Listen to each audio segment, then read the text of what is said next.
नमस्कार दोस्तों, आप सभी का स्वागत है कॉन्सेप्ट एकेडमी के यूट्यूब चैनल पर।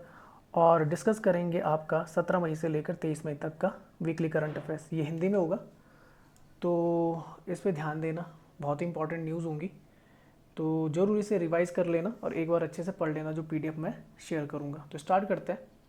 पहली न्यूज़ है कि जो आपके एम एस नरसिम्हन है वो नहीं रहे और उनका हाल ही में इंतकाल हो गया। तो लिखा हुआ हाल ही में मशहूर गणितज्ञ थे ये प्रोफेसर एम एस नरसिम्हन का निधन हो गया। श्री नरसिम्हन ने भारत सहित अन्य बहुत से विकासशील देशों में गणित के विकास में विशेष योगदान दिया तथा गणित के शोध में बहुत से गणितज्ञों को प्रेरित किया।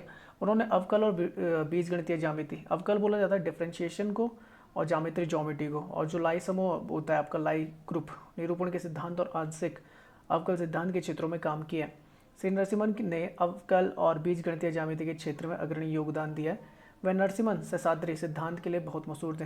पेपर में आने के इसके चांसेस काफ़ी ज़्यादा है, तो जरूर याद कर लेना नरसिम्हन शेषाद्री सिद्धांत, जो उन्होंने गणितज्ञ सी एस शेषाद्री के साथ मिलकर दिया था।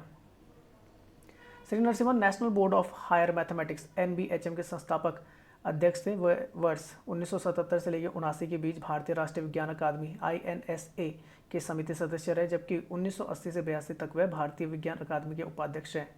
1982 से 86 के दौरान श्री नरसिम्हन ने अंतर्राष्ट्रीय गणित संघ IMU की कार्यकारी समिति के सदस्य के रूप में कार्य किया। वे विज्ञान के लिए किंग फैजल अंतर्राष्ट्रीय पुरस्कार प्राप्त करने वाले एकमात्र भारतीय हैं। तो ये याद रखना कि किंग फैजल अंतर्राष्ट्रीय पुरस्कार केवल एक ही व्यक्ति को मिला है और वो भी उन्हें 2006 में मिला था।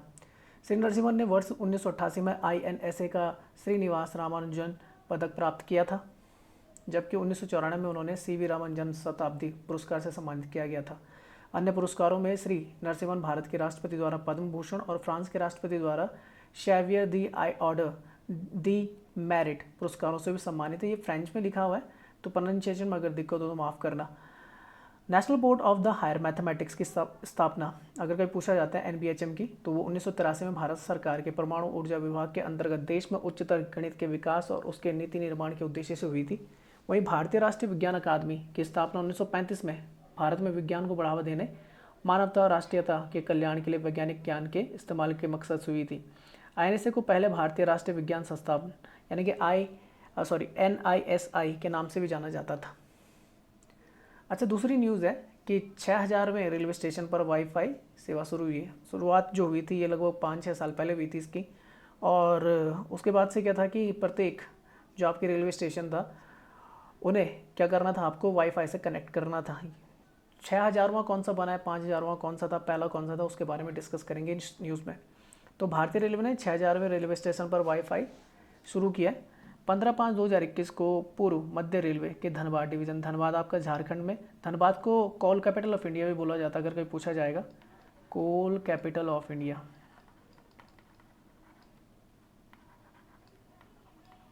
इंडिया की कोल राजधानी। झारखंड राज्य के हजारीबाग जिले के अंतर्गत आने वाले हजारीबाग टाउन में वाईफाई के चालू होने के साथ भारतीय रेलवे ने 6000 रेलवे स्टेशनों पर वाईफाई सेवा प्रारंभ की है।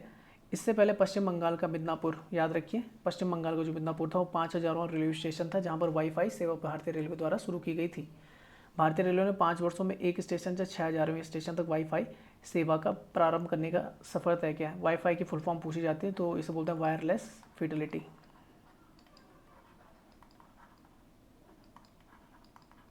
Wireless Fidelity. भारतीय रेलवे ने जनवरी 2016 में मुंबई के पहले रेलवे स्टेशन पर वाईफाई सुविधा प्रदान करके अपनी यात्रा शुरू की थी। तो याद रखना जो पहला था वो मुंबई रेलवे स्टेशन था 2016 में, 5000वां जो था आपका वो मिदनापुर था बंगाल का, और 6000वां जो था आपका वो का है धनबाद आपका हजारीबाग डिस्ट्रिक्ट। भारतीय रेलवे यात्रियों और आम जनता को डिजिटल सिस्टम से जोड़ने के लिए दूर दराज के स्टेशनों पर भी वाईफाई सुविधा का विस्तार जारी रखे हुए है। रेलवे स्टेशनों पर वाईफाई सुविधा का उद्देश्य भारत सरकार के महत्वाकांक्षी डिजिटल इंडिया कार्यक्रम के उद्देश्यों को पूरा करना है। यह ग्रामीण और शहरी नागरिकों के बीच डिजिटल विभाग को कम करेगा, जिससे गांवों में डिजिटल फुटप्रिंट बढ़ेगा और साथ ही ग्रामीण उपयोगकर्ता डिजिटल तकनीक के साथ और सहज होंगे। यह सुविधा Google.USOF के तहत PGCIL और टाटा ट्रस्ट के साथ साझेदारी के साथ रेल मंत्रालय के अधीन सार्वजनिक उपक्रम रेलटेल की मदद से प्रदान की जा रही है। अच्छा, दूसरी न्यूज़ आती है। अच्छा, एक और चीज़ बता दूं कि रेलवे जो आपकी फर्स्ट रेल चली थी वो कब चली थी, तो वो 1853 में चली थी, ठीक है ना। थाने से चली थी आपकी, मुंबई थाने से चली थी आपकी बोरीबंदर, ठीक है ना। और ये चली थी आपके लॉर्ड डलहौजी के टाइम पे, डलहौजी के टाइम पे। तो ये आपने याद रखना है, डलहौजी के टाइम पे चली थी। अगर गुड्स ट्रेन की बात की जाती है तो गुड्स ट्रेन जो पहले चली थी वो 1851 में चली थी, और वो चली थी रुड़की और टू पिरानकलियर। ये पहली गुड्स ट्रेन थी। नेक्स्ट चलते हैं। मैक्सिको में डायनासोर की नई प्रजाति की खोज हुई है। तो मैक्सिको के पुरातत्व विज्ञानियों ने हाल ही में डायनासोर की एक नई प्रजाति की पहचान की है। इस प्रजाति का नाम है टेल्टोलोफस गैलोरम। टेल्टोलोफस गैलोरम नाम ग्रीक और देशज नवअत्ल भाषा के शब्दों से मिलकर बना है, जिसका आशय कलगी शब्द से होता है। खोजे गए डायनासोर की मृत्यु का समय लगभग 72 मिलियन साल पहले का माना जा रहा है। अब मान लीजिए कि 72 मिलियन ये लगभग होता है आपका, अगर 1 मिलियन में 10 लाख होता है तो ये हो जाएगा 720 लाख, ठीक है ना।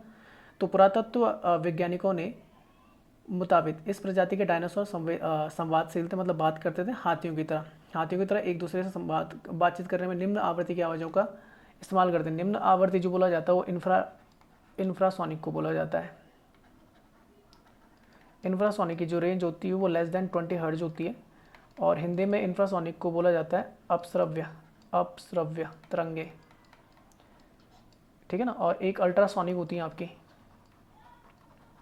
तो वो ग्रेटर देन 20,000 हर्ट्ज होती है।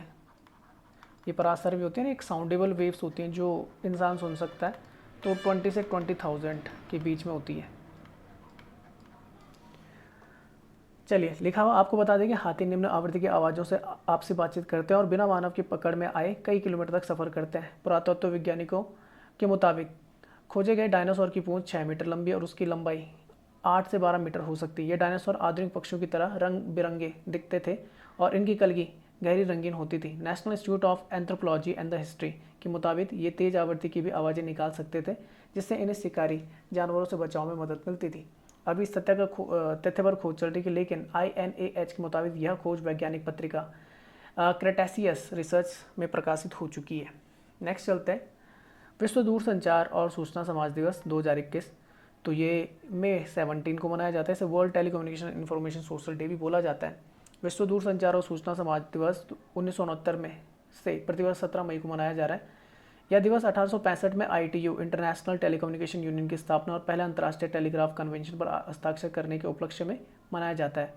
विश्व दूरसंचार और सूचना समाज दिवस 2021 का थीम है accelerating digital transformation in the challenging times.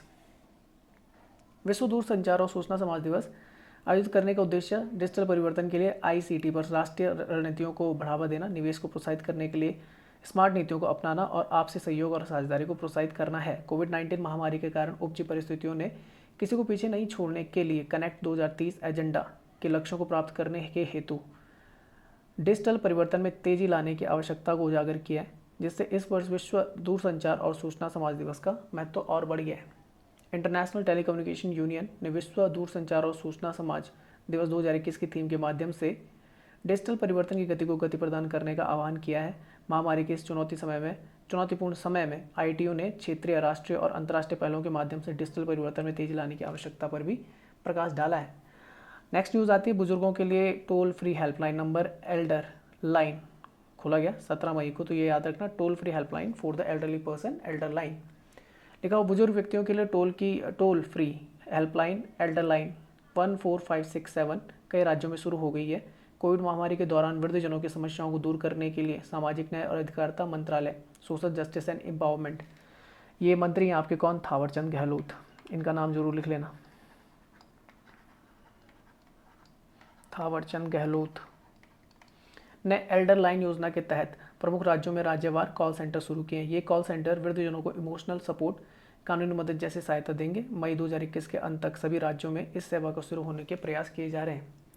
यह सुविधा 5 प्रमुख राज्यों UP, MP, राजस्थान, तमिलनाडु और कर्नाटक में पहले से ही चालू है। इन कॉल सेंटर पर टोल फ्री नंबर 14567 के जरिए संपर्क किया जा सकता है। सभी वृद्धजनों को इस सुविधा का उपयोग करने की सलाह दी जा सकती है। यह सुविधा एल्डर लाइन, टाटा ट्रस्ट और NSE फाउंडेशन की सहायता से संचालित है।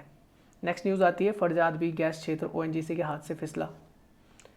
तो लिखा हुआ नेशनल ईरानी ऑयल कंपनी ने फारस की खाड़ी में फरजाद बी गैस फील्ड के विकास के लिए स्थानीय कंपनी पेट्रोपर्स ग्रुप के साथ 1.78 बिलियन डॉलर के अनुबंध पर हस्ताक्षर किए। फारस अपतटीय अन्वेषण ब्लॉक में एक विशाल क्षेत्र गैस क्षेत्र है। फरजाद बी गैस फील्ड की खोज ओएनजीसी विदेश लिमिटेड ने 2008 में की थी, ठीक है ना। हालांकि था ये तो ईरान का, पर भारत की कंपनी जो विदेशों में काम करती है गैस से रिलेटेड, वो आपकी कौन सी है, नेचुरल गैस से रिलेटेड ओएनजीसी है, ठीक है ना। तो उसने 2008 में इसकी खोज की थी। ईरानी तेल मंत्रालय की आधिकारिक समाचार सेवा साना ने बताया कि इस समझौते पर सोमवार 17 मई को तेहरान में ईरान के पेट्रोलियम मंत्री विजान जांग नेहा की उपस्थिति में हस्ताक्षर किए गए। इस क्षेत्र में 23 trillion cubic feet in place gas भंडार है, जिसमें से लगभग 60% निकासी योग्य है। ओएनजीसी विदेश लिमिटेड ने फरजाद बी गैस क्षेत्र के विकास के लिए नेशनल ईरानी ऑयल कंपनी द्वारा तत्कालीन नामित प्राधिकरण ईरानी ऑफशोर ऑयल कंपनी के समक्ष अप्रैल 2011 में एक मास्टर डेवलपमेंट प्लान प्रस्तुत किया था। फरजाद बी गैस क्षेत्र के विकास सेवा अनुबंध पर नवंबर 2012 तक बातचीत हुई, लेकिन ईरान पर कठिन शर्तों और अंतर्राष्ट्रीय प्रतिबंधों के कारण इसे अंतिम रूप नहीं दिया जा सका था। आप जानते हैं कि यूएस के सैंक्शंस लगे हुए हैं किसमें, ईरान पे। आगे लिखा हुआ अप्रैल 2015 में एक नए ईरान पेट्रोलियम अनुबंध के तहत फरजाद बी गैस क्षेत्र को विकसित करने के लिए ईरानी अधिकारियों के साथ बातचीत फिर से शुरू हुई थी। इस बार NIOC ने purse oil and the gas company को वार्ता के लिए अपने प्रतिनिधि के रूप में पेश किया था, परंतु यह वार्ता भी अंतिम निष्कर्ष तक नहीं पहुंची। PTI ने 18 अक्टूबर 2020 को यह सूचना दी कि ONGC विदेश लिमिटेड के प्रस्ताव को अस्वीकार कर दिया गया। मतलब खोजी हमने और अब हमें हटा दिया गया। तो मैं दिखा देता हूँ, यहाँ पर देख लीजिए, आपका ये ईरान है, ये इराक है इस तरफ, ये कुवैत है आपका, यहाँ सऊदी अरेबिया, इधर की तरफ बहरीन लगता है आपका, और ये कतर है आपका, ये पर्शियन गल्फ है, और ये UAE है आपका इस तरफ, और ये ओमान है आपका। तो ये गल्फ नेशंस हैं। तो ये फरजाद बी गैस फील्ड की बात हो रही है, जो किसके कब्जे में, ईरान के कब्जे में। तो यहीं पर ONGC ने 2008 में क्या खोजी थी, आपकी गैस खोजी थी, नेचुरल गैस। तो गैस जो है वो रेड से दिखा रखी है, और ऑयल को आपको किससे दिखा रखा है, ग्रीन से दिखा रखा है। नेक्स्ट चलते हैं। सऊदी अरब ने जारी की हवाई यात्रा के नए नियम। लिखा हुआ है, सऊदी अरब ने कोरोना महामारी के कारण पिछले साल मार्च से अंतर्राष्ट्रीय उड़ानों पर लगी रोक हटा ली है और अंतर्राष्ट्रीय यात्रियों के लिए नए नियम जारी किए हैं। हालांकि अभी भारत सहित लेबनान, यमन, ईरान और तुर्की जैसे अति कोरोना संक्रमण प्रभावित देशों के लिए प्रत्यक्ष या परोक्ष रूप से जाने आने वाली उड़ानों पर रोक बनी हुई है। नए नियमों के अनुसार यात्रा के लिए 2 सप्ताह पहले जानकारी देनी होगी। अनुमति एक वैक्सीन डोज लेने वाले लोगों को दी जाएगी। साथ ही हाल ही में कोरोना संक्रमण से सुधरे और 18 साल से कम उम्र के बच्चे भी यात्रा बीमा के साथ अंतर्राष्ट्रीय यात्रा पर जा सकते हैं। 14 माह से लगी अंतर्राष्ट्रीय यात्रा की रोक सोमवार 20 मई से हट जाएगी। रोक के चलते विदेश में शिक्षा प्राप्त करने वाले छात्र सर्वाधिक प्रभावित हुए हैं। अंतर्राष्ट्रीय यात्रा पर जाने वाले सऊदी निवासियों को ली गई वैक्सीन का डोज प्रमाण पत्र हवाई अड्डे के प्रबंधक को सरकार की ऐप, जिसका नाम है आपका त्वाकालना, के जरिए दिखाना होगा। सऊदी अरब 20 मई से आने वाले यात्रियों पर भी संस्थागत क्वारंटाइन को लागू करेगा। वैक्सीन लगाए गए व्यक्तियों को छोड़कर दूसरी श्रेणी को घरेलू क्वारंटाइन नियमों से गुजरना होगा। सऊदी नागरिक, उनके जीवन साथी और बच्चे, कोरोना वैक्सीन प्राप्त करने वाले यात्री, आधिकारिक प्रतिनिधि मंडलों के साथ साथ राजनयिकों और उनके साथ रहने वाले उनके परिवार को क्वारंटाइन से बाहर रखा जाएगा। आने वाले उड़ानों पर अभी अमेरिका, ब्रिटेन, फ्रांस सहित 20 देशों के नागरिकों पर रोक जारी रहेगी। नेक्स्ट न्यूज़ आती है, महिलाओं के बीच हृदय रोग पर एक नई रिपोर्ट जारी हुई है। द लैंसेट में महिलाओं के बीच हृदय रोग पर एक नई रिपोर्ट प्रकाशित की गई है। इसमें शोधकर्ताओं ने महिलाओं की देखभाल और रोकथाम में सुधार की बात कही गई है।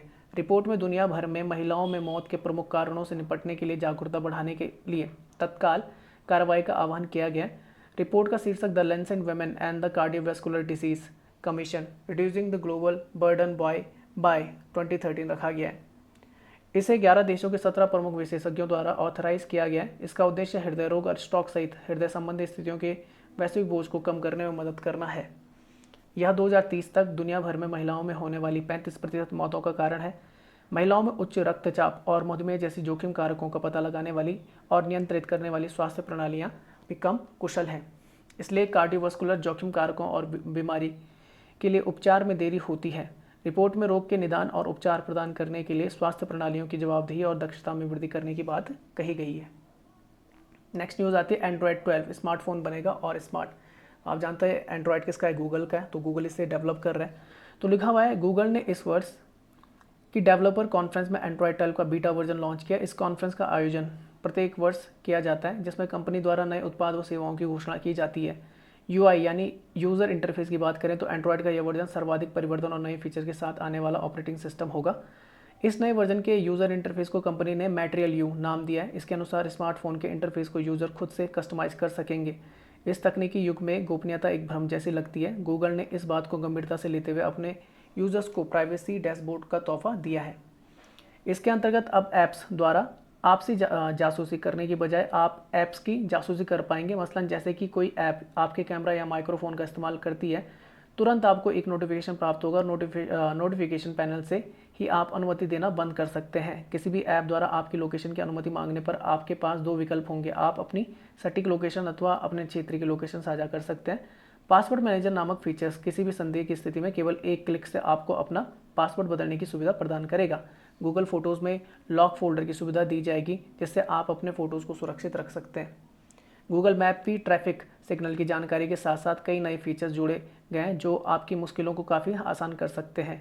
गूगल ने अपने वेयर ओएस और सैमसंग के टाइजन ओएस ऑपरेटिंग सिस्टम मतलब की विलय की घोषणा भी की है। इससे स्मार्ट वॉच के साथ साथ अन्य डिवाइस की बैटरी लाइफ काफ़ी अधिक बढ़ जाएगी।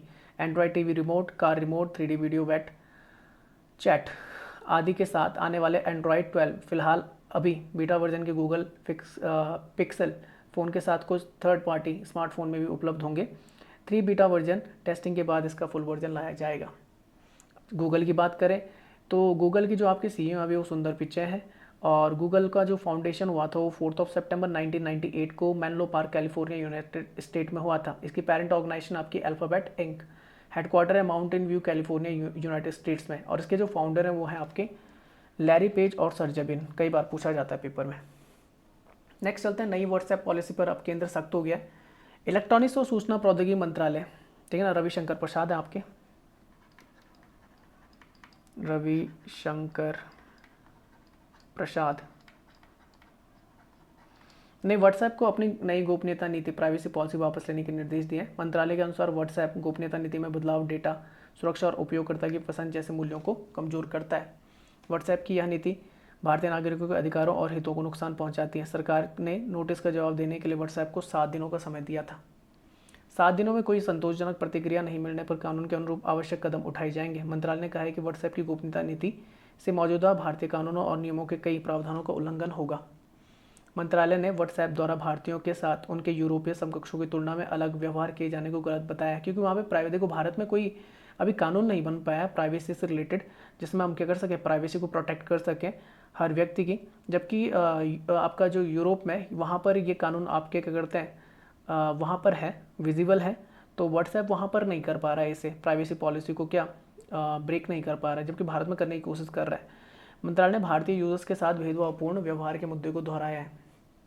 व्हाट्सएप की अगर बात करूँ तो व्हाट्सएप के जो बोल सकते हैं फाउंडर थे जिन्होंने इसे बनाया, वो थे आपके ब्रायन एक्टन और जॉन कॉम या जैन कॉम। 2009 में आपका व्हाट्सएप जनवरी 2009 में आपकी बन के आई थी, ठीक है ना। तो ये थोड़ा दिमाग में रखना। अभी ये किसकी पेरेंट कंपनी है, तो ये आपकी पेरेंट कंपनी किसकी, फेसबुक की, या मतलब फेसबुक ने इसे ओन कर रखा है। नेक्स्ट चलते हैं अब ऑनलाइन धोखेबाजों पर कसेगी नकल। तो लिखा हुआ पंजाब स्थित भारतीय प्रौद्योगिकी संस्थान रोपड़ और मॉनस यूनिवर्सिटी ऑस्ट्रेलिया के अनुसंधानकर्ताओं ने एक फेक बस्टर नामक डिटेक्टर बनाया। यह डिटेक्टर मुख्य रूप से बिना किसी की जानकारी के वर्चुअल सम्मेलन में भाग लेने वाले धोखेबाजों की पहचान करने के लिए बनाया जा रहा है। आपको बता दें कि इस तकनीकी से सोशल मीडिया में भी धोखेबाज को पकड़ा जा सकता है। इनमें वे धोखेबाज शामिल होंगे जो किसी को बदनाम करने या उसका मजाक उड़ाने के लिए उस व्यक्ति के चेहरे की आड़ लेते हैं। महामारी के दौरान लगभग सभी कामकाज और आधिकारिक बैठकें ऑनलाइन हो रही हैं। ऐसे में इस अनोखी तकनीकी से पता लगाया जा सकता है कि किस व्यक्ति के वीडियो के साथ छेड़छाड़ की जा रही है या वीडियो कॉन्फ्रेंस के दौरान कौन घुसपैठ कर रहे हैं व्यक्तियों को जांच कर सकता है। इस टूल की सटीकता 90% से अधिक बताई जा रही है। बता दें कि वीडियो या विजुअली हेरफेर करने को डीप फैक्स कहा जाता है। यह टूल ऑनलाइन परीक्षा या नौकरी के लिए होने वाले साक्षात्कार के दौरान होने वाली गड़बड़ियों से बचाने में भी सहायक होगा। Deep fake detection tool fake buster online और ऑफलाइन दोनों ही मोड में काम करता है। हाल ही के समय में इसे लैपटॉप और डेस्कटॉप में इस्तेमाल किया जा सकता है। अच्छा, नेक्स्ट न्यूज़ है, प्रसिद्ध साहित्यकार की राजनारायण का निधन हो गया है। साहित्य अकादमी से पुरस्कृत विख्यात तमिल साहित्यकार, लोक साहित्य के प्रणेता की राजनारायण का 99 वर्ष की आयु में कल रात पुदुचेरी में निधन हो गया। अच्छा, साहित्य अकादमी पुरस्कार की बात करूं तो ये 22+2 भाषाओं में दिया जाता है, मतलब टोटल मिला के 24 भाषाओं में दिया जाता है। 22 वो भाषाएं जो आपकी 8वें अनुसूची में, और 2 में आपकी एक इंग्लिश आ जाती है, एक आपकी राजस्थानी आ जाती है। उनका जन्म 1 जनवरी 1922 को तमिलनाडु के तूतीकोरिन जिले वर्तमान तूतुकुड़ी के कोविलपट्टी में हुआ था। सन 1958 में प्रकाशित उनकी लघु कथा मायानन को आधुनिक तमिल साहित्य के स्वर्ण युग का मील का पत्थर माना जाता है। उनके कथा साहित्य के केंद्र में तमिलनाडु के सूखाग्रस्त क्षेत्र करिसल भूमि के लोगों का जीवन संघर्ष वर्णित है। उन्हें करिसल साहित्य का पिता भी कहा जाता है। राजनारायण को उनके लोकप्रिय उपन्यास गोपाल पुरथु मक्कल के लिए 1991 में साहित्य अकादमी पुरस्कार दिया गया था। साहित्य अकादमी के general council and advisory board की सदस्यता के साथ साथ उनके खाते में अनेकानेक सम्मान और पुरस्कार शामिल हैं। कड़ाई नामक उनके उपन्यास पर प्रसिद्ध निर्देशक अमसन कुमार द्वारा निर्मित फिल्म ओरुथी को 2003 के अंतर्राष्ट्रीय फिल्म समारोह में प्रदर्शित किया गया था। 7वीं कक्षा में विद्यालय छोड़ने से लेकर पांडिचेरी विश्वविद्यालय में लोक साहित्य के प्रोफेसर बनने तक का उनका सफर संघर्षों से भरा हुआ है। लोक साहित्य से संबंध होने के कारण वह आम बोलचाल की भाषा के हिमायती हैं। उनका संपूर्ण साहित्य इस बात की गवाही देता है। पांडिचेरी विश्वविद्यालय के अपने कार्यकाल के दौरान उन्होंने 200 से अधिक लोक कथाओं का संग्रह किया, जिन्हें बाद में विभिन्न पुस्तकों के रूप में प्रकाशित किया गया। तमिलनाडु के मुख्यमंत्री श्री M.K. स्टालिन जो नए बने अभी राजनारायण की स्मृति में उनके गांव कोविलपट्टी में उनकी प्रतिमा स्थापित करने की घोषणा की है। कि राजनारायण की मृत्यु से न केवल तमिल साहित्य को बल्कि आधुनिक भारतीय साहित्य को भी एक अपूरणीय क्षति हुई है। उन्हें विनम्र श्रद्धांजलि। नेक्स्ट चलते हैं। तो लिखा ईरान के सबसे मजबूत घरेलू सुपर कंप्यूटर का उसने अनावरण किया। तो लिखा ईरान ने अपने सबसे मजबूत घरेलू सुपर कंप्यूटर का अनावरण किया। एक पौराणिक फारसी पक्षी के नाम पर इसका नाम सिमॉर्ग रखा गया। ये याद रखना, सिमॉर्ग। यह ईरान का सबसे मजबूत सुपर कंप्यूटर होगा जिसे तेहरान के अमीर कबीर प्रौद्योगिकी विश्वविद्यालय द्वारा घरेलू रूप से विकसित किया गया है। इस सुपर कंप्यूटर की क्षमता इस समय कितनी 0.56 पेटाफ्लॉप है। ये आंकड़ा जरूर याद रखना, 0.56 पेटाफ्लॉप। जो सुपर कंप्यूटर होते हैं उन्हें पेटाफ्लॉप्स में नापा जाता है। अब जो 2 महीनों में 1 पेटाफ्लॉप तक पहुंच जाएगी।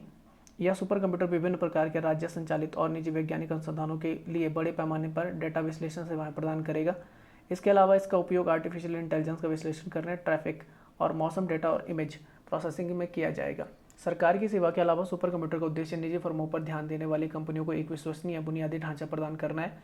सूचना और संचार प्रौद्योगिकी मंत्रालय द्वारा अगले सुपर कंप्यूटर का काम शुरू हो चुका है और इसमें सिमॉग से 100 गुना ज़्यादा क्षमता होगी, याद रखना। इसका नाम दिवंगत विश्व स्तरीय ईरानी गणितज्ञ थी मरियम मिर्जा खानी, उनके नाम पे रखा जाएगा, मरियम, ठीक है ना, के नाम पर सुपर कंप्यूटर का नाम मरियम रखा जाएगा। तो अभी जो है वो सिमॉर्ग जिसकी 0.56 के आसपास पेटाफ्लॉप के आसपास स्पीड है, 1 पेटाफ्लॉप तक वो पहुंच जाएगी। और जो मरियम आएगा वो लगभग 100 पेटाफ्लॉप की स्पीड के साथ आएगा, जैसे ये दावा कर रहे हैं। 2014 में उन्हें गणित में सबसे प्रतिष्ठित पुरस्कार जो फील्ड मेडल दिया जाता है, गणित में दिया जाता है। अगर कभी पूछा जाएगा पेपर में फील्ड्स मेडल किस में दिया जाता है तो गणित में दिया जाता है। वह इसे प्राप्त करने वाली पहली महिला और पहली ईरानी बनी थी। नेक्स्ट चलते हैं। तो मैं दुनिया के 5 टॉप के आपके सुपर कंप्यूटर बता देता हूँ। अभी जो नंबर 1 पे उसका नाम है फुगाकू और इसकी जो आपकी स्पीड है वो लगभग 415.5 पेटाफ्लॉप है। देख लीजिए कितनी ज़्यादा है, लगभग 400, अभी लगभग 800 गुना ज़्यादा तेज़ है ये सिमॉर्ग से। अच्छा, दूसरा अगर देखें तो समिट है, समिट यूएस का है और इसकी जो अभी आपकी स्पीड है वो कितनी 148.6 पेटाफ्लॉप है। तीसरा जो आता है शियारा आता है यूएस का, इसकी जो अभी 93.01 पेटाफ्लॉप्स है। तियानिये 2 आता है और तियानिये मिशन तो आपका चाइना का किसके लिए आपका ये आपका मार्स के लिए भी, ठीक है ना, मार्स मिशन भी है, तो कंफ्यूज मत होना तियानिये नाम से। तो इसकी जो आपकी है वो 61.4 पेटाफ्लॉप है और ये आपने याद रखना, ये टॉप के आपके 5 हो गए। अच्छा, भारत की बात करें तो आपका परम सिद्धि हो गया जिसने 63वीं रैंक लाई थी। टॉप 500 लिस्ट अभी जारी हुई थी मोस्ट पावरफुल कंप्यूटर्स की, सुपर कंप्यूटर्स की। तो परम सिद्धि हो गया हमारा, जो सीडैक ने बनाया, centre for the development of the advance computing with the help of the national super computer mission, ठीक है ना, under the national super computer mission. अच्छा, नेक्स्ट अगर आता है आपका परम सिद्धि के बाद तो आता है आपका प्रत्युष। ये आपका 78th रैंक पर था और ये भी काम कर रहा है वेदर फोरकास्टिंग के लिए, Indian institute of for the tropical metrology के लिए। अच्छा, नेक्स्ट आता है आपका 146 नंबर पे था हमारा मिहिर। तो 500 में से 500 जो आपके टॉप में तो वहाँ पे 3 है हमारे, तो वो हो गया आपका कौन सा, परम सिद्धि हो गया, प्रत्युष हो गया और मिहिर हो गया। तो प्रत्युष की जो अभी है वो कितनी आपकी लगभग 6.5 पेटाफ्लॉप है स्पीड। अच्छा, नेक्स्ट न्यूज़ आती है कि बिजली की एक चमक भी ले सकती है हाथियों की जान। तो लिखा बीते दिनों असम में पहाड़ी की चोटी पर 18 हाथियों की मौत हो गई। प्रारंभिक पोस्टमार्टम रिपोर्ट में संकेत मिले कि वे आसमानी बिजली की चपेट में आए थे। राज्य सरकार इन मौतों के विषय में किसी भी निष्कर्ष पर पहुंचने से पहले अंतिम रिपोर्ट की प्रतीक्षा कर रही है। ऐसे में सवाल किया गया है कि क्या बिजली की एक चमक 18 हाथियों को मार सकती है? विशेषज्ञों ने इसका उत्तर हाँ में दिया है, जो विज्ञान और ऐसी घटनाओं के इतिहास पर आधारित है।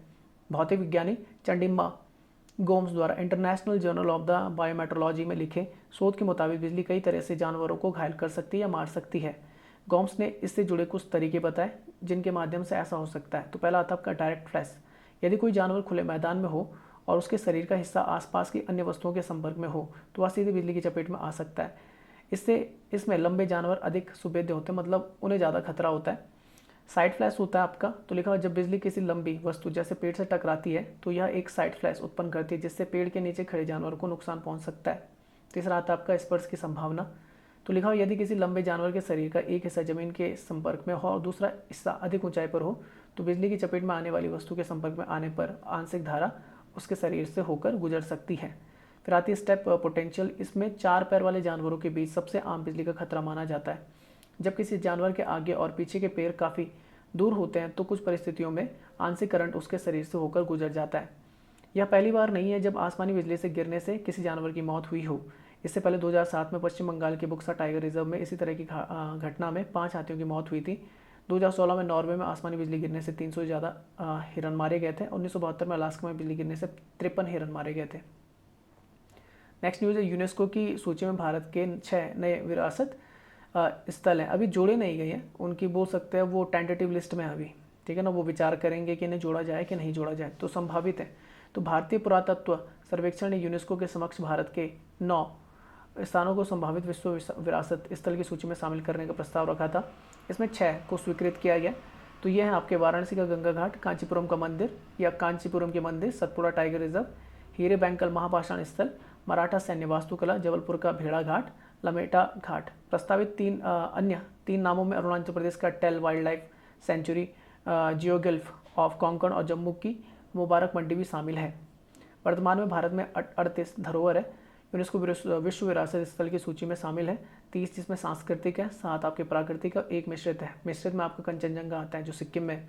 साथ ही संभावित सूची में अनुमोदन की प्रतीक्षा कर रहे विरासत स्थलों की संख्या अब 48 हो गई है।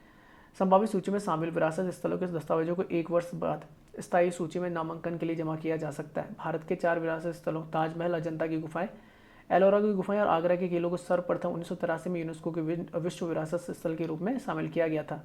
इसी सूची का नवीनतम सदस्य जयपुर शहर है जिसे वर्ष 2019 में इस सूची में शामिल किया गया है। यूनेस्को की अगर बात करूँ तो United Nation Education Scientific and Culture Organisation है। इसका हेडक्वार्टर पेरिस फ्रांस में मिलेगा। फाउंडेड जहाँ पे हुआ था 16 नवंबर 1945 को लंदन यूनाइटेड किंगडम में ये फाउंड हुआ था।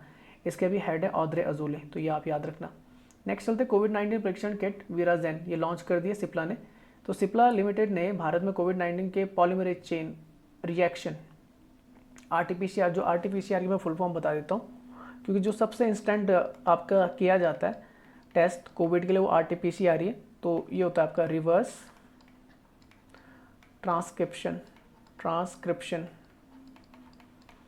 और फिर पीसीआर की फुल फॉर्म लिखी हुई है, पीसीआर की पॉलीमरेज चेन रिएक्शन, ठीक है ना।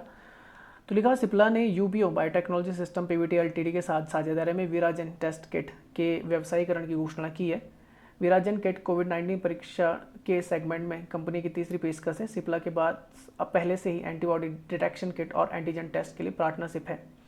वीराजेन आईसीएमआर द्वारा अनुमोदित एक रियल टाइम डिटेक्शन किट है। वीराजेन एक मल्टीप्लेक्स पीसीआर तकनीक पर आधारित है। यह 98.6% की संवेदनशीलता के साथ SARS-CoV-2 एन जीन को पहचानने में मदद करता है। वीराजेन का निर्माण यूबी बायोटेक्नोलॉजी सिस्टम द्वारा किया गया है। सिप्ला द्वारा विस्तृत वितरण नेटवर्क के जरिए 25 मई से देश भर में इसकी सप्लाई शुरू की जाएगी। अच्छा, नेक्स्ट लिखा हुआ है, नेक्स्ट न्यूज़ जो है, जल्द शुरू होगी डीडी इंटरनेशनल चैनल। तो लिखा भारत सरकार को अंतर्राष्ट्रीय मीडिया में कड़ी आलोचना का सामना करना पड़ रहा है। ऐसे में राष्ट्रीय सार्वजनिक प्रसार भारती एक अंतर्राष्ट्रीय चैनल लॉन्च करने की योजना बना रहा है।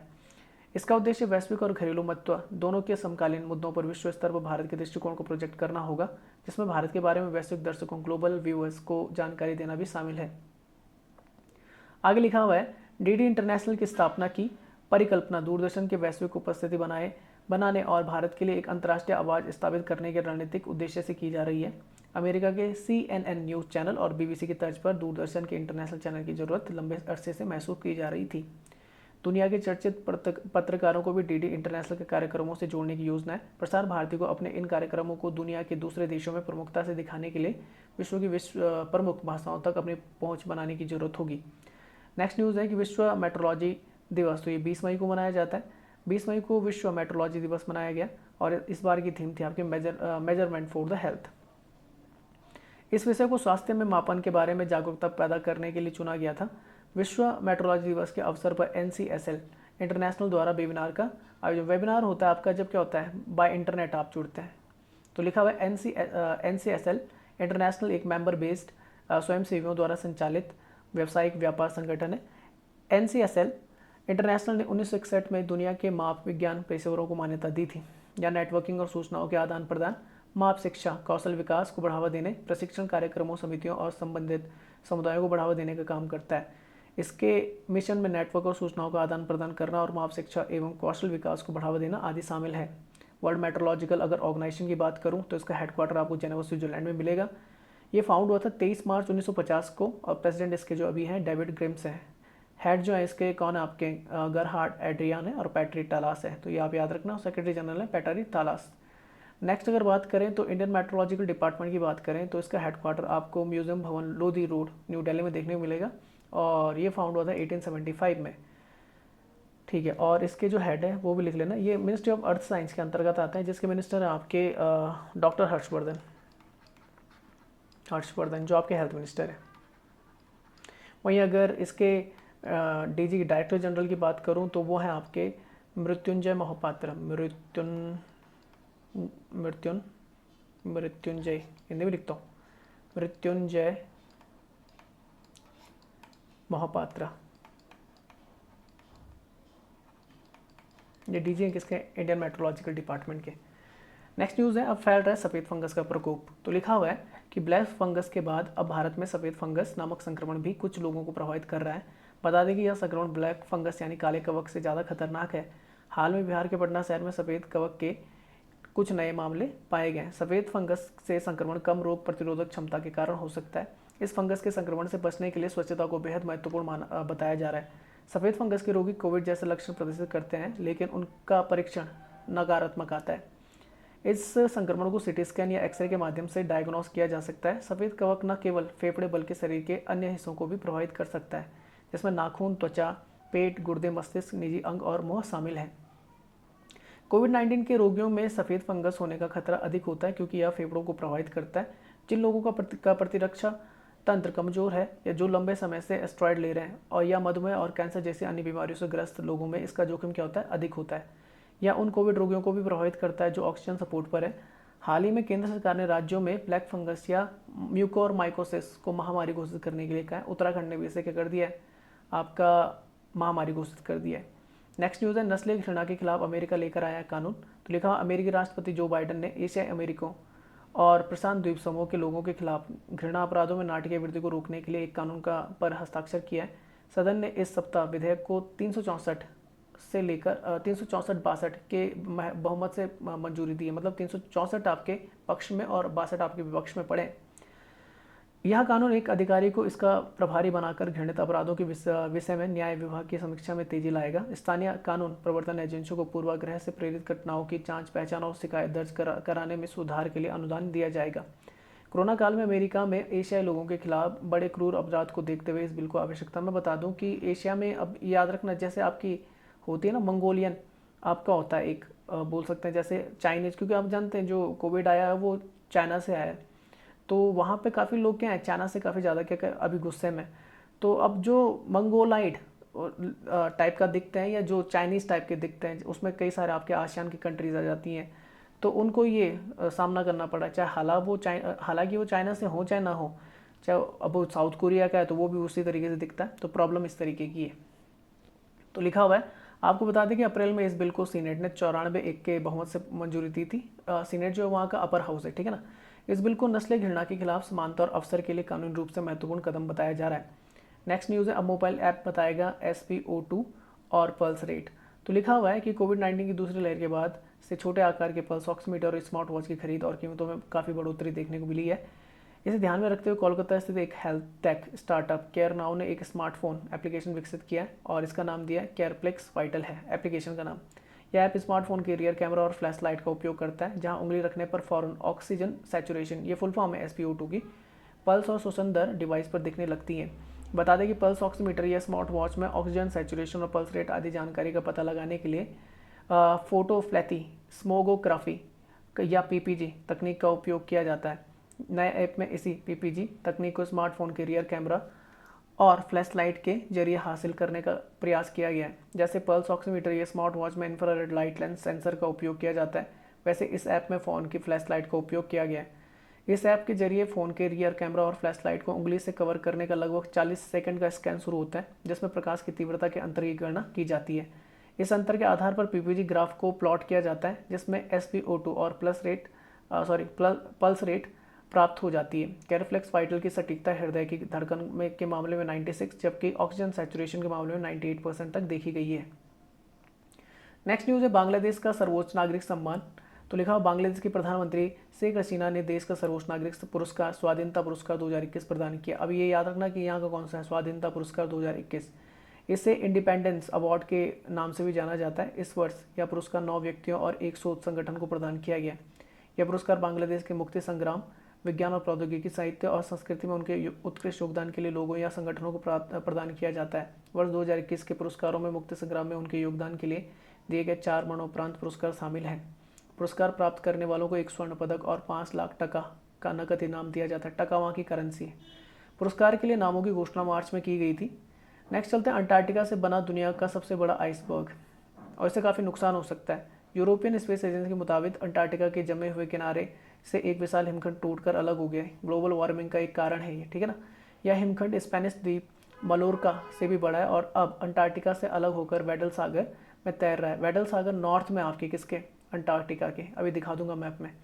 इस हिमखंड आइसबर्ग की एक तस्वीर कोपरनिकस सेंटिनल-1 मिशन नामक सैटेलाइट से ली गई है, जिसे यूरोपियन स्पेस एजेंसी की वेबसाइट पर पोस्ट किया गया है। वैज्ञानिकों ने इस आइसबर्ग को A76 नाम दिया है। इसकी सतह का कुल क्षेत्रफल लगभग 4320 वर्ग किलोमीटर है, जो लंबाई में 175 किलोमीटर है। देख लीजिए कितना बड़ा है। और चौड़ाई में इसकी कितनी है, 25 किलोमीटर की है। A76 को विश्व का सबसे बड़ा आइसबर्ग कहा जा रहा है, जिसके बाद अंटार्कटिका के A23 का स्थान आता है। A23 भी वेडल सागर में तैर रहा है, जिसका कुल क्षेत्र लगभग 3380 वर्ग किलोमीटर है। बीते कुछ वर्षों में अंटार्कटिका के कई हिमखंड तेजी से पिघल रहे हैं, जिसका कारण ग्लोबल वार्मिंग को माना जा रहा है। बता दें कि आइसबर्ग बर्फ के टुकड़े होते हैं, जिनका निर्माण सतह पर होता है और ये समुद्र या झील में तैरते हैं। आइसबर्ग सभी आकार और स्वरूप के हो सकते हैं। इनका आकार बर्फ के छोटे टुकड़ों से लेकर एक छोटे देश के आकार जितने बर्फ के द्वीपों तक हो सकता है। मानक रूप से आइसबर्ग टर्म का उपयोग 5 मीटर से बड़े हिमखंडों के लिए किया जाता है। छोटे हिमखंडों को बर्गिबिट्स या ग्लोरल के रूप में जाना जाता है। ये छोटे हिमखंड जहाज़ों के लिए विशेष रूप से खतरनाक हो सकते हैं, क्योंकि इन्हें स्पॉट करना कठिन होता है। तो ये आपका वेडल सागर, आपका अंटार्कटिका है, यहाँ पे रॉस सी है। तो ये 2 कम से कम आप याद कर लेना, कौन से, वेडल सी और रॉस सी। तो वेडल सी किस तरफ है, नॉर्थ की तरफ है, और रेड सी आपका किस तरफ है, साउथ की तरफ है। बाकी आप एक बार पढ़ सकते हैं कि कौन कौन से हैं यहाँ पे। तो सोमोव है, अर्विले है, मौसन है, डेविस सी है, कॉपरेशन सी है, कॉस्मोनॉट है, रेल्सर लॉर्सन सी है, लेजरेफ सी है, ठीक है ना, बेलिंग ह्यूसन सी है, एमेंडसन सी है, स्कॉटिया सी है। तो ये आप अलग से याद कर सकते हैं, पर मेरे हिसाब से आप वेडल सी और रॉस सी कम से कम ये 2 याद रखिए।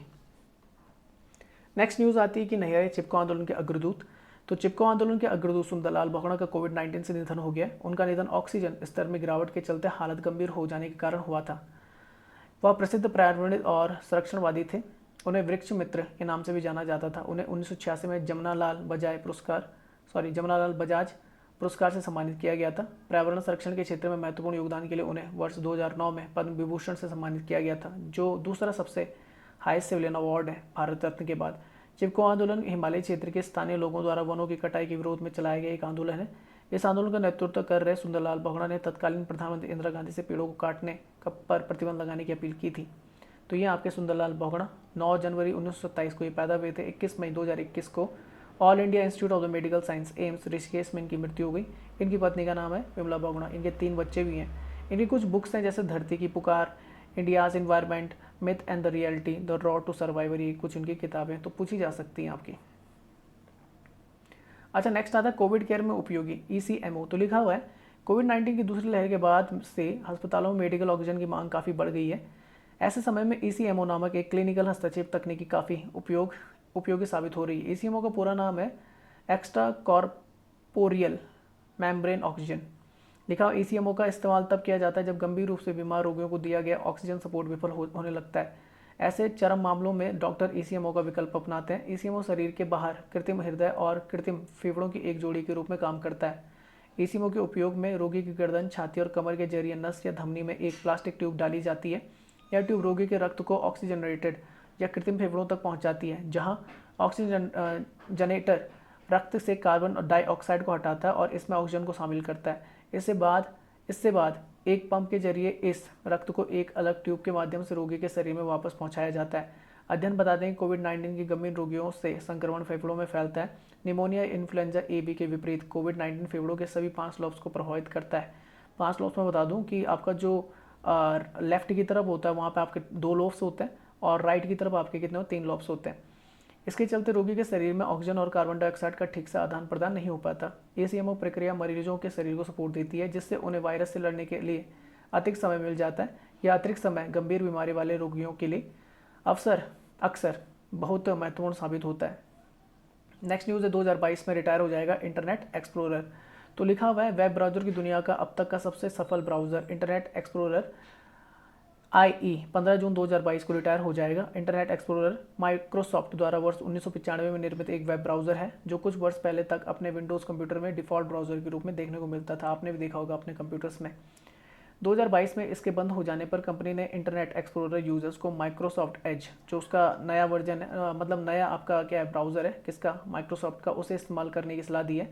जैसा कि नाम से ही ज्ञात है, माइक्रोसॉफ्ट एज भी माइक्रोसॉफ्ट का ही वेब ब्राउज़र है जो वर्तमान में विंडोज़ कंप्यूटर के साथ डिफ़ॉल्ट ब्राउज़र के रूप में आता है। माइक्रोसॉफ्ट ने 2014 में इंटरनेट एक्सप्लोरर के अलावा स्पार्टन नामक एक नए वेब ब्राउज़र बनाने की घोषणा की थी। 2015 में इसके लॉन्च के समय इसे एक नया नाम दिया गया था, माइक्रोसॉफ्ट एज। बैंक और पोस्ट ऑफिस के साथ अन्य सरकारी दफ्तरों में इंटरनेट एक्सप्लोरर को ही अधिकतर प्रयोग में लाया जाता है। ऐसे में कंपनी के क्रोमियम आधारित एज ब्राउज़र के रूप में एक विकल्प प्रदान किया है। यह भी बता दें कि वर्ष 2002 में कुल वेब ब्राउज़र यूजर्स का 95% IE के यूज़र थे। 2008 में गूगल क्रोम के आने के बाद यह संख्या घटने लगी। वर्तमान में इंटरनेट एक्सप्लोरर के पास केवल 1% यूज़र हैं, जबकि गूगल क्रोम के पास 69% है।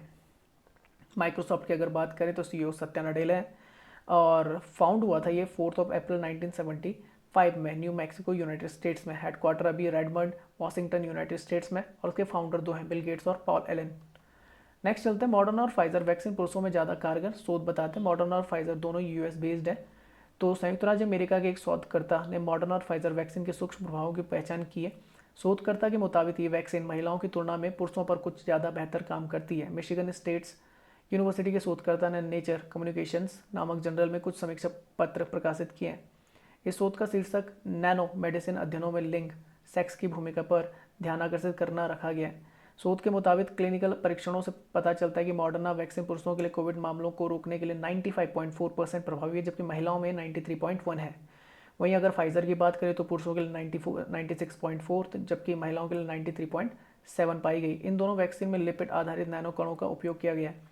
फार्मा कंपनियां इन सूक्ष्म लिपिड आधारित कणों का उपयोग वैक्सीन के सक्रिय अवयवों के साथ करती है, जहां ये नैनो कण ड्रग डिलीवरी में महत्वपूर्ण भूमिका निभाते हैं। वैक्सीन की पुरुषों और महिलाओं के लिए प्रभावकारिता में अंतर का पता लगाने के लिए इन लिपिड आधारित नैनोकण पर कुछ प्रयोग किए गए। प्रयोग के माध्यम में पाया गया कि महिलाओं और पुरुषों की प्रतिरक्षा प्रणाली इन नैनोकणों को लेकर अलग अलग तरीके से व्यवहार करती है। इसे वैक्सीन के प्रभाव में अंतर के एक कारण के रूप में पहचाना गया है। नेक्स्ट न्यूज़ आती है कि कोविड-19 सेल्फ टेस्ट किट को ICMR की मंजूरी मिली है। तो भारतीय आयुर्विज्ञान अनुसंधान परिषद ने My lab discovery solution company द्वारा निर्मित भारत के पहले जैसे बोलते हैं rapid antigen test kit Coviself को मंजूरी दी है। तो अब ये बहुत इंपॉर्टेंट हो जाता है, पहला है। पुणे स्थित इसी कंपनी ने पिछले वर्ष भारत को पहला RT-PCR टेस्ट किट दिया था। RT-PCR मैंने अभी बताया reverse transcription polymerase chain reaction बोलते हैं। ICMR ने दिशा निर्देशों के अनुसार यह किट उन लोगों के लिए है जिनमें कोविड के लक्षण पाए गए या जो कोविड पॉजिटिव के तत्काल संपर्क में आए हैं। कोविड के बढ़ते मामले के कारण सभी लैब पर पहले से ही बहुत दबाव है, जिससे रिपोर्ट आने में काफ़ी देरी हो रही है। इस किट में से स्मार्टफोन की मदद से घर बैठे एंटीजन टेस्ट का रिजल्ट महज 15 मिनट में पता लगाया जा सकता है। कोविसेल्फ का mobile app Google play store तथा एप्पल स्टोर पर उपलब्ध होगा। इसी ऐप के माध्यम से टेस्ट की पूरी प्रक्रिया के साथ साथ रिजल्ट भी देखा जा सकता है। रिजल्ट पॉजिटिव आने पर कोई और टेस्ट कराने की आवश्यकता नहीं होगी, जबकि नेगेटिव आने पर तुरंत RT-PCR टेस्ट करवाने की सलाह दी जा रही है। तो मेरे समझ में नहीं आया, जब RT-PCR में टाइम लग रहा है तो इसे करा के फ़ायदा क्या है। पॉजिटिव आ गया तो फिर तो पॉजिटिव ही है, पर नेगेटिव आ गया फिर RT-PCR कराना पड़ेगा, तो मुझे तो कुछ फ़ायदा नहीं लग रहा। ICMR के मुताबिक मोबाइल ऐप से प्राप्त सभी डाटा को एक सुरक्षित सर्वर पर स्टोर किया जाएगा, जहां कोविड के अन्य डाटा स्टोर किए गए हैं। यह पोर्टल भारतीय आयुर्विज्ञान अनुसंधान परिषद के कोविड-19 टेस्टिंग पोर्टल से जुड़ा होगा। वर्तमान में इस किट की साप्ताहिक उत्पादन क्षमता 70 लाख है, जिसे बढ़ाकर 1 करोड़ तक जल्दी किया जाएगा। नेक्स्ट न्यूज़ आती है कि दिल्ली में रुका 18 से 44 वर्ष आयु वर्ग का कोविड-19 टीकाकरण। तो दिल्ली के मुख्यमंत्री श्री अरविंद केजरीवाल ने दिल्ली में 18 से 44 वर्ष आयु वर्ग के लोगों के कोविड-19 टीकाकरण को अस्थायी रूप से रोक दिया। यह कदम टीकों की कमी को रेखांकित करने के लिए उठाया गया है। मुख्यमंत्री ने बताया कि 18 से 44 वर्ष आयु के लोगों के लिए वैक्सीन का स्टॉक खत्म हो गया, जिसके कारण उनके केंद्र बंद कर दिए गए। मुख्यमंत्री के मुताबिक दिल्ली को हर महीने लगभग 80 लाख वैक्सीन डोज की जरूरत है, जिसमें मई महीने के लिए केवल 16 लाख वैक्सीन खुराक उपलब्ध कराई गई थी। इसके अलावा राष्ट्रीय राजधानी के लिए टीकों का कोटा और कम कर दिया गया और जून महीने के लिए केवल 8 लाख वैक्सीन खुराकों की ही आपूर्ति की जानी है। दिल्ली में अब तक 50 लाख वैक्सीन डोज दी जा चुकी हैं और दिल्ली के सभी वयस्कों के टीकाकरण के लिए लगभग 2.5 करोड़ अतिरिक्त खुराकों की आवश्यकता है। मुख्यमंत्री ने केंद्र सरकार से राष्ट्रीय राजधानी के लिए कोविड-19 वैक्सीन का कोटा बढ़ाने का आग्रह किया और इसके लिए कुछ सुझाव भी दिए। उन्होंने सुझाव दिया कि केंद्र सरकार वैक्सीन बनाने वाली कंपनियों को अगले 24 घंटों में युद्ध स्तर पर अपना उत्पादन बढ़ाने के लिए कहे। अगले 24 घंटों के भीतर बिना किसी देरी के सभी अंतर्राष्ट्रीय टीकों को मंजूरी देने का प्रयास किया जाए, जिसके लिए अंतर्राष्ट्रीय वैक्सीन निर्माताओं को देश में टीके बनाने की मंजूरी दी जा सकती है। इसके अलावा उन्होंने भारत के घरेलू वैक्सीन निर्माता भारत बायोटेक से अन्य कंपनियों के साथ अपना फॉर्मूला साझा करने की सिफारिश की है। आपको बता दें कि स्वास्थ्य मंत्रालय के आंकड़ों के मुताबिक भारत में अब तक 19.33 करोड़ से अधिक वैक्सीन खुराकें दी जा चुकी हैं। नेक्स्ट न्यूज़ आती है, नेपाल में मध्यावधि चुनाव की घोषणा की गई है। तो नेपाल के राष्ट्रपति श्रीमती विद्या देवी भंडारी ने राष्ट्रीय संसद को भंग करके मध्यावधि चुनाव की घोषणा की है। नेपाल की राजनीतिक अस्थिरता के उस समय एक नाटकीय मोड़ ले लिया था, जब कार्यवाहक प्रधानमंत्री श्री ओली और विपक्ष के नेता शेर बहादुर देउवा दोनों ने ही राष्ट्रपति के समक्ष सरकार बनाने का दावा पेश किया था, लेकिन कोई भी सफल नहीं हो पाए थे। श्री ओली के दावा पत्र में 153 प्रतिनिधि सदस्य तथा श्री देउवा के दावा पत्र में 149 प्रतिनिधि सदस्य के हस्ताक्षर थे, जिससे प्रतिनिधि सदस्यों की कुल संख्या 302 हो जाती। आपको बता दें कि नेपाल की राष्ट्रीय संसद में प्रतिनिधि सदस्यों की कुल संख्या 275 है, यानी कि कुछ सदस्यों के हस्ताक्षर दोनों ही दावा पत्रों में पाए गए थे, जिससे राष्ट्रपति के पास संसद भंग करने के अलावा और कोई उपाय नहीं था। आप जानते हैं कि 10 मई को श्री ओली संसद में विश्वास मत हार गए थे और विपक्ष के पास सरकार बनाने का मौका था, किंतु विपक्ष की सरकार बना पाने में असफलता के कारण ओली पुनः प्रधानमंत्री चुन लिए गए थे। प्रधानमंत्री पद पर बने रहने के लिए इस बार भी उन्हें समर्थन जुटाना था, जो कि संभव नहीं हो पाया और ओली सरकार गिर गई। राष्ट्रपति श्रीमती भंडारी ने मध्यावधि चुनाव की घोषणा नेपाल संविधान के अनुच्छेद 76(7) के तहत प्रधानमंत्री की अनुशंसा से की है। यह चुनाव 2 चरणों में 12 नवंबर 19 नवंबर से संपन्न होगा। विदित है कि राष्ट्रपति ने पिछले वर्ष 20 दिसंबर को भी संसद भंग की थी, लेकिन नेपाली सर्वोच्च न्यायालय ने इसे असंवैधानिक करार देते हुए पुनः बहाल कर दिया था। तो ये थी आपके पूरे हफ्ते की न्यूज़। होप कि आपको पसंद आई हो। तो इसका जो PDF हो मैं टेलीग्राम ग्रुप और व्हाट्सएप ग्रुप में शेयर कर दूंगा।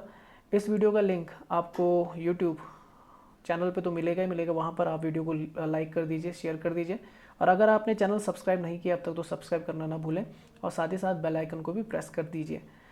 PDF के अलावा जो लिंक होगा मैं Telegram group, Facebook group, WhatsApp group पे भी शेयर कर दूंगा। फेसबुक पे भी आप हमें लाइक कर सकते हैं हमारे पेज को, और इंस्टाग्राम पर भी हमें, वहाँ पर भी आप हमें लाइक कर सकते हैं। तो इस वीडियो को देखने के लिए आप सभी का बहुत बहुत धन्यवाद। जय हिंद, जय भारत।